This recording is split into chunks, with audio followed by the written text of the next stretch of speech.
when I said leader, right, I was talking about under the guise of a relationship, not like just in general. So if the man is not willing to lead, because there are a lot of men who look to the woman for leadership, and I think that's a horrible idea, and it will lead you to destruction. So, and that could be kept by just simple things. If he's not willing to take control and take responsibility, accountability for what's going on in your situation that you have with that particular man, then I think it'll be a really bad choice for you. And he's going to be basically dictating the way that the relationship goes because we lead as men, and if we're not willing to, then we can't possibly have a successful relationship. Hey, Trev, are you saying take responsibility for his actions or the actions of others? As far as the relationship goes, as far as leading in the relationship, like as far as making decisions, good financial decisions, uh, like where you plan to live, how you're like the economic plan, things like that. If you're not willing to take charge of those situations and lead it, then yeah, I think you're gonna have some serious issues if you look to the woman to lead. Because she can't really trust you if you can't lead. That's a scary ass thing for a woman to lead in a relationship. And there are some women who will do it, but it's not their nature to actually do that. No, Louis. that's fair. I agree with that. But we have learned during this new course of time, this new generation, that there are some uh, alpha women that they appreciate beta men, and there's beta men that's okay with being in that position. So if this woman makes more money and she's more financially sound, then just as Casey has stated, this is if this is your weak point and this is my strong point, then as a man, that man has to bring something else that's going to make up for that weak point that he falls in. So I think if it meshes, if it works for them, then by all means, go for it. So if your woman made more money than you would be comfortable letting her make all the final decisions. Me personally, not the final decisions, no. And that's what I'm talking about. So, I mean, and I hear what you're saying, but you wouldn't practice it personally.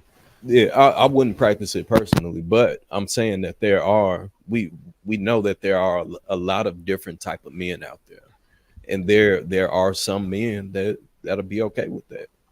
Well, I would say, Trev, that I don't think any man would be okay with someone making all the financial decisions if they want to make more than them. But I think the question is what can he do if she does? And she wants to make decisions that she wants to make with her money. I don't like obviously I don't think any man wants to be run. So you know what I mean? If you're speaking from that aspect where can she tell you what to do as a man? But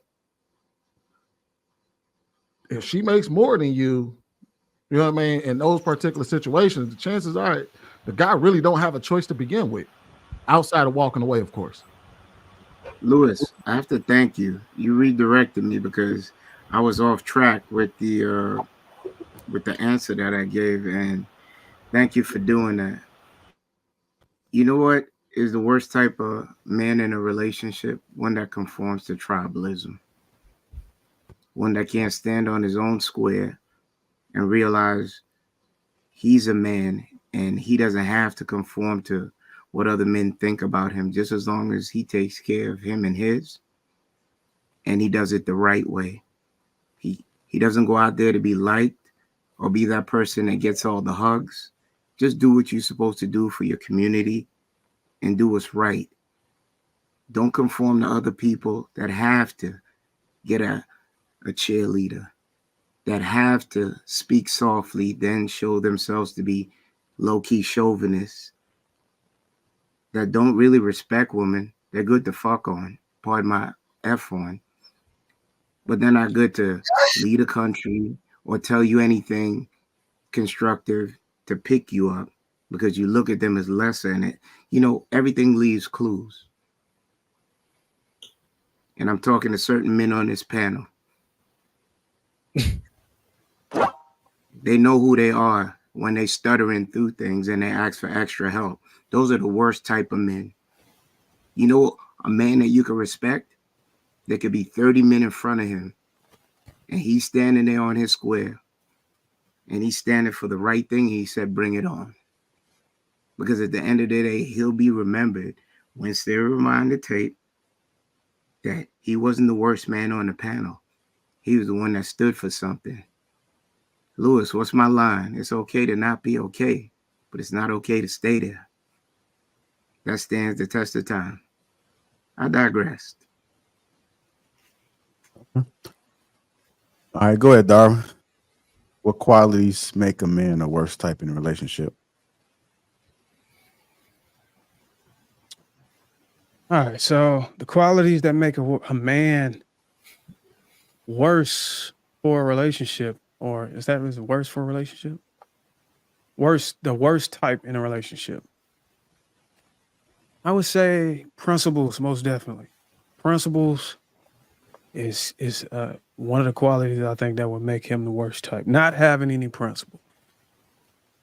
What I mean by that, you got to understand that principles, they work as a guide on how to live, behave, and connect with people. And he kind of stands for something, something that you can hold him accountable for. Something you can hold him in. If he has principles, he stands for something you can hold him accountable toward. So a man needs principles, and these principles need to intersect with leadership and being the head of the household. So any man that doesn't have any principles, he doesn't stand for anything. He's lost, pretty much. Purpose. Purpose. If he doesn't have purpose, which is basically the decisions he make are influenced by his purpose. Every choice he makes is influenced by his purpose.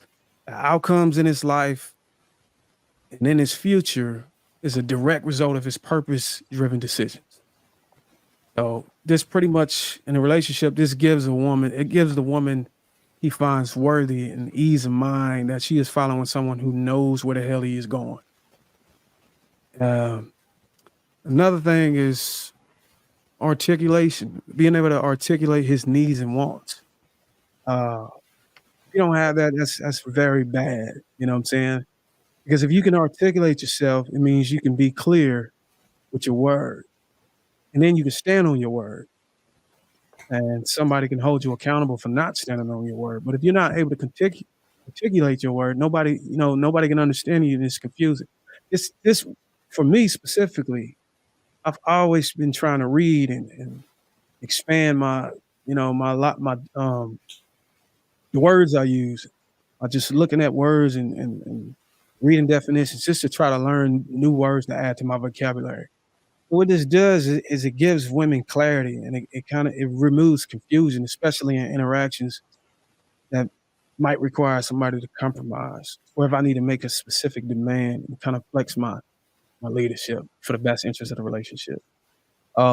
Boundaries is very important. A man don't have boundaries. That's why a lot of these guys are getting railroaded out here in the dating atmosphere.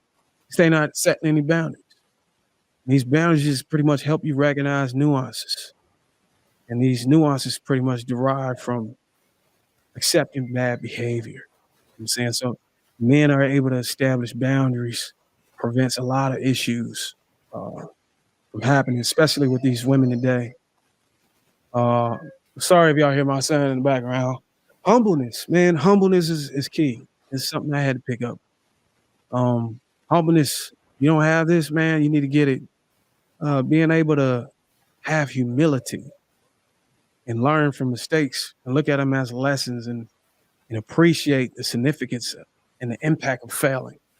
So if you have humility, this allow you to learn from your mistakes. You'll start appreciating when you fail. I remember when I was watching Kobe, and he was talking about how he was excited to fail because he knew he had something to go work on when he went back to the gym, went back to the weight room. So he was excited to watch film, excited to keep trying to be the best version of himself. And he kind of used that energy to create the Mamba mentality.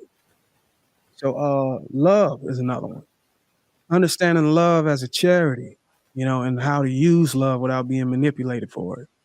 Composure. Composure is something that I've always worked on. That's why I'm able to have conversations with guys and not get really triggered and use instinct whenever I get pushed in the corner.